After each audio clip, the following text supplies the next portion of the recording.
सदियों पहले करबला में 9 लाख ने 72 कत्ल किए थे। आज 3 करोड़ कह रहा है कि मैंने करबला जाना है। मेरी दुआ है कि मेरा मालिक किसी भी साइल को रुके ना। जिसे हुसैन ने बुला लिया वो जरूर जाएगा। यहां तो अब तो सिर्फ चंद साजिशें और चंद धमकियां दी गई हैं ना। जब बाजू कट रहे थे, जब हाथ कट रहे थे, लोग तो तब भी करबला जा रहे थे। जब मतवक्कल का दौर आया था और उसने कहा था कि अगर क्या है, लोग क्यों करबला की तरफ जाते हैं। यह अब्बासी बादशाह था, यह बहुत मलऊन था, जालिम था। उसे उसके वुज़रा ने बताया कि हुसैन की करबला की ज़ियारत नहीं रुक रही। इसने कहा क्यों नहीं रुक रही? उसने कहा जी हुसैन की आशिकी पड़े। इसने कहा इतना टैक्स लगा दो कि कोई हुसैन की ज़ियारत के लिए जाए ना। जब उसने बहुत ज्यादा टैक्स लगा दिया और ऐलान हो गया कि अब जो करबला जाना चाहेगा इतना टैक्स देगा तो करबला जाएगा, अगले दिन मतवक्कल की मौत हो गई जब उसने देखा कि उसके शहर की सबसे गरीब औरत सबसे पहले आ गई।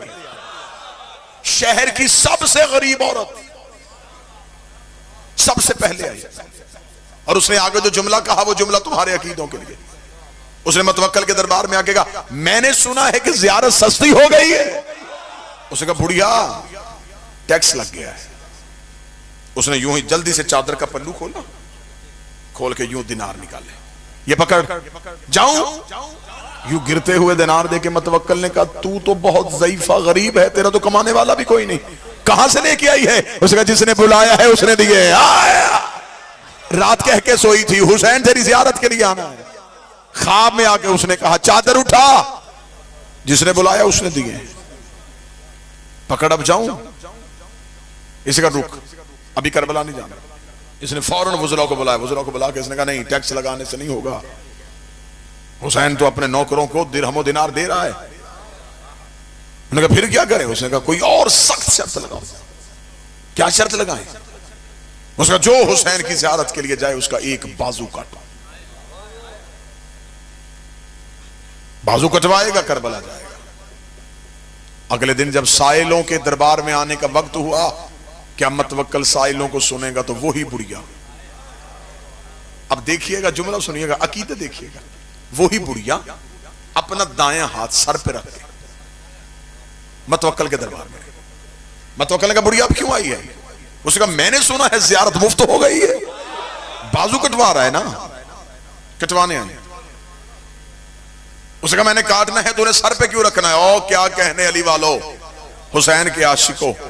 बुढ़िया देखा दी अब ये मेरा नहीं हुसैन का हो गया। जो चीज हुसैन की हो जाए वो सर पे रखी जाती है। अब ये बाजू मेरा नहीं है, ये हुसैन का है, जल्दी काट, करबला जाने दे। उसने कहा अभी का भी असूल बदल देते हैं, फिर एक बाजू नहीं 2। बुढ़िया ने कहा दोनों काट। उसने कहा पांव भी कटेंगे। उसने कहा दोनों काट। मतवक्कल ने कहा मैं इसी बुढ़िया को ऐसा इबरत का निशान बना दूंगा, फिर दुनिया कोई ज़ियारत के लिए जाने के लिए सोचेगा भी नहीं। ये बुढ़िया क्या समझती है कि मैं इसके इश्क के आगे हार जाऊंगा? इसने कहा अभी इस बुढ़िया के बाजू भी काटते हैं, इसके पांव भी काटते हैं, फिर देखते हैं ये ज़ियारत के लिए कैसे जाएगी।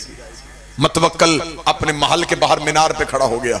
बुढ़िया के बाजू कटवाए गए, बुढ़िया के पांव कटवाए गए, खुद महल के मीनार पे खड़ा मंजर देख रहा था और उसने अपने सिपाहियों से कहा धक्का दो बुढ़िया को दरबार से बाहर, अब मैं देखूंगा कटे हुए हाथों से, कटे हुए पांव से चलेगी कैसे, उठेगी कैसे, जाएगी कैसे। जो ही सिपाहियों ने लहू से भरी बुढ़िया को यूं दरबार से बाहर धक्का दिया। मतवक्कल मीनार पे देख रहा था, अभी धक्का देके अभी बुढ़िया जमीन पे गिरी नहीं, या एक घोड़े सवार आया, उसने हाथ से बुढ़िया को उठाया, अपने घोड़े के ऊपर बिठाया। बुढ़िया ने जाते जाते मतवक्कल की तरफ देखा, शुक्रिया, पहले चल के जाना था, अब वो लेने आ गए।